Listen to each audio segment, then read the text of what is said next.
எல்லாருக்கும் ஒரு குட்டி ஹாய். இன்றைக்கி ஒரு டிஃப்ரெண்ட்டான லன்ச் தான் பண்ண போகிறோம். இதை நீங்கள் 2 in 1ஆகவும் யூஸ் பண்ணிக்கலாம். ஆமாங்க, இது ரசம் சாதம் தான். பட் நம்ம பருப்பும் போட்டிருக்கதால சாம்பார் சாதம்னு வச்சுருக்கலாம், ரசம் சாதம்னு வச்சுக்கலாம். பட் இதில் ஒரு ட்விஸ்ட் இருக்குது, அதை லாஸ்ட்டு சொல்கிறேன். எங்களுக்கு புளியை கண்டாலே போதும், அந்த புளி வேணும்னு சொல்லி ஒரே அழுக.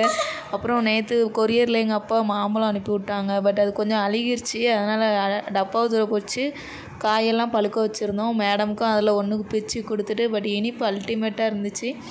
அவங்களும் பிச்சு நல்லா ருசித்து சாப்பிட்டாங்க. ரொம்பவே பிடிச்சிருந்து அவங்களுக்கும். அப்புறம் மேடமை குளிக்க வச்சுட்டு நம்ம பண்ண சாதத்தை திறந்து பார்த்தா அதில் ஒரு அல்டிமேட், எப்படி தக்காளி சாதம் மாதிரி இருக்குது.